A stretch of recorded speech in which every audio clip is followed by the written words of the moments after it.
Hello everyone, it's Adam here. I just started this video out with a disclosure.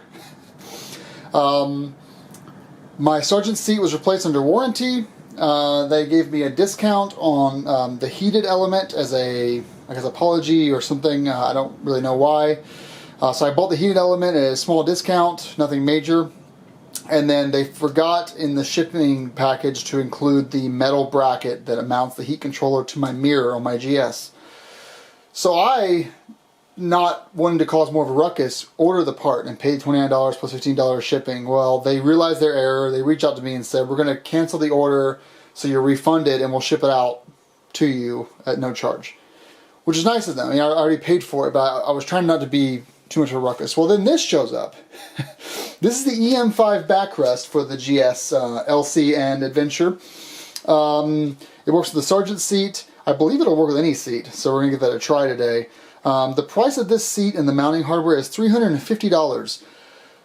I personally would never have bought something like this, and I may soon be a convert, just like I never would have bought the heat element at full price. I may be a convert to how amazing the system is once I get it on the bike. Now, it's going to be impossible to use this off-road. I think this is a touring system setting, and like when I'm doing my 2-week Trans-Labrador trip, this may be what's on my bike, or may not, because here's the deal.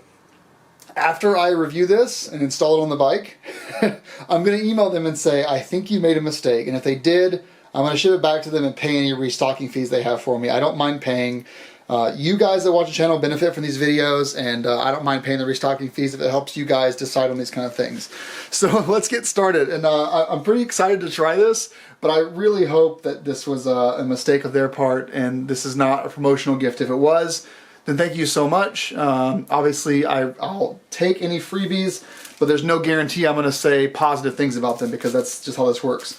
Turns out the washers are only needed on the liquid-cooled model. For the Adventure model, you don't need these washers. The way this works is it mounts underneath the luggage rack on the rear of the bike. You use the OEM bolts, and the washers will go underneath this if you're on an LC model, non-Adventure model. This goes up and down, as you can see here. You have to tighten both sides like this and turn them against each other. And then once you do that, then it doesn't move. So as far as removal, you can do this, and you can take this right off, and you just have this guy, which, if you're off-roading, that may be a painful time when you're moving around on the seat of the bike. So I suggest that if you're going to be off-roading, just remove the whole entire thing. You've got a nice rubber bumper here that makes it a little bit cushiony, more cushiony. And then this part here, you've got some tight, it looks like some normal, let's see, 42 to 7, that's the torque measurement, or the size. Just normal Allen key bolts. But this moves back and forth, so you could really just leave it loose and just use it for comfort, or you can obviously tighten it to where you want and then set it and forget it. And then on the bottom here we've got a zipper, and this zipper allows me to remove this. It looks like underneath is kind of a soft gel foam that's wrapped in a plastic cushion for waterproofness.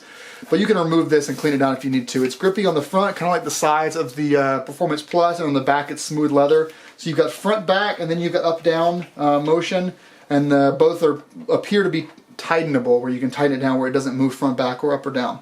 So let's go over to the bike and give this an install. Again, Sargent, if I owe you the seat back, I promise I'll mail it back to you on my dime. I feel awful. When the box hit my door, I'm like, there's no way they sent me a box that's this big for a little tiny metal backrest or backing for the heat controller. So I'm pretty excited, I really am. So let's give it a go. Let's go over to the bike now and we'll check it out.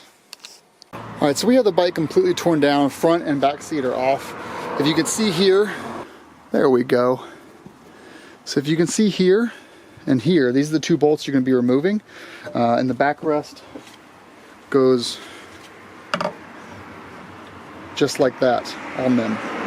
And you've got a little dimple here, it picks out of the bottom.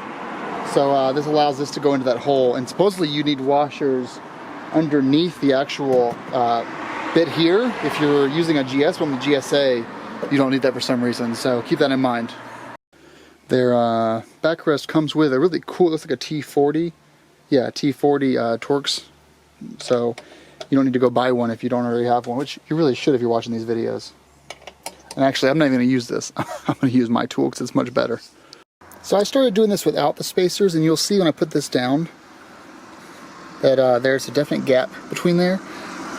So I don't put any pressure on this piece of plastic here. I'm going to install the spacers anyway to do this. We have our OEM bolts. If I do this, it's still a gap, but it's not as much of a gap as there was otherwise.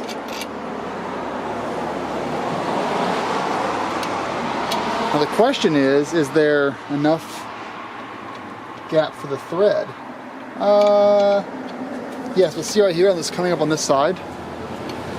So it does really put some pressure down on there to get this to secure.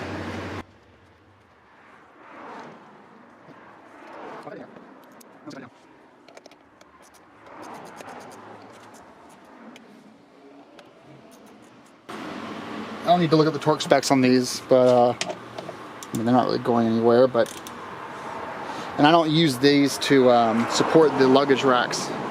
That's probably actually why they're mentioning the spacers here. So on the OEM GSA racks, which you would have if you're watching this video, most of you, the Jesse racks don't use those, but the OEM racks have a piece of metal that comes across here. And that would basically eliminate the need for a spacer. Because I don't have that, I actually do need the spacers. So you can see on the rear back here maybe that this does have that. So that's probably why I'm not immune to that. Okay, so after this they say to reinstall the rear seat, which I'm going to do now. See if this fits with the outrider plate.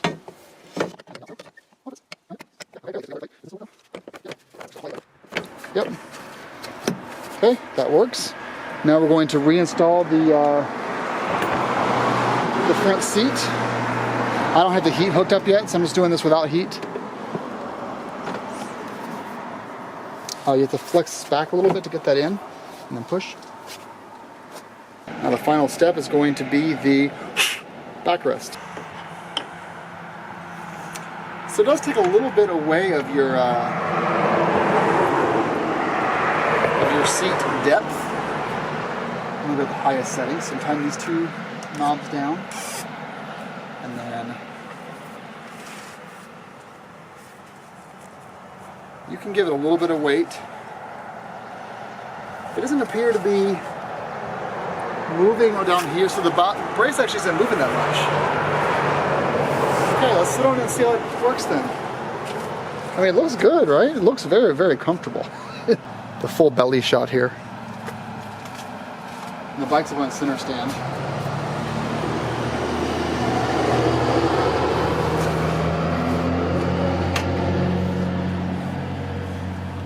I mean, okay.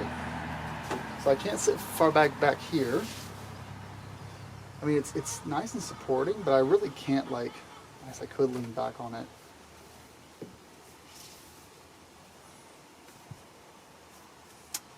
I like it. I would definitely use it for long road trips. The install time is about less than 5 minutes to install this guy. It looks like I'm ready to go on a tour around the world.